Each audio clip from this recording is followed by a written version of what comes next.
recording from the beautiful Upper East Side of Bentonville, South Carolina, in my lovely vintage apartment, here to talk to you about being a nanny. Well, my nanny stories are a little wild, so brace yourself.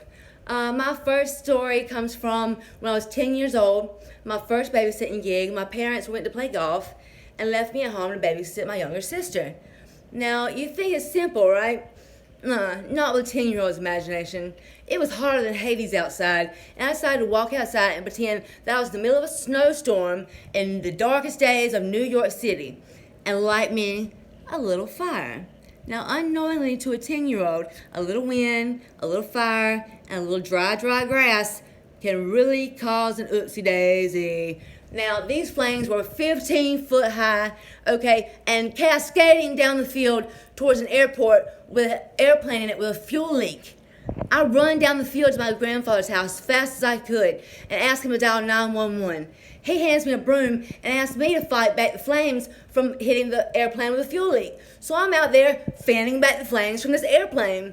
And luckily, the emergency truck showed up, okay, and started putting out the flames. And eventually it all died down, and I went and talked to my parents, and they didn't really punish me because I figured I'd punish myself enough, but I really did because that was some scary stuff.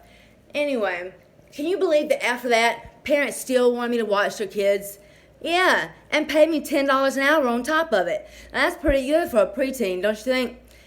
And so my second story comes from a little beanbag incident we had once where we would hang out on the roof of the house, and one person would stand on one side of the roof and the other person would stand on the other, and it would run as fast as we could into each other and try to knock each other off the roof with beanbags.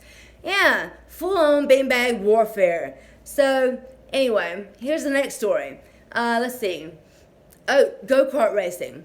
We would all get in the go-kart and drive as fast as we could and sling each other out of it, make a quick turn, sling each other out, and run over each other. I'm talking legs, body parts flying everywhere, hands, arms, knees, everything. Just total massacre, total go-kart massacre. And the next story, the electric fence touch. There'd be 6 or 8 of us all holding hands while one person would go touch the electric fence. It would shock all 8 of us all the way through, and we would go crazy over it. It was the coolest thing ever, you know? Anyway, that's just a couple stories that I remember from my childhood that I really enjoyed. And those kids are all grown now, and I really wish we were back in those days when I could watch them again, because they were really great children, and, you know. So just let me know if there's any other steps I can take to get this thing rolling. You know, thank you for watching. I appreciate it. Have a good day. Bye-bye.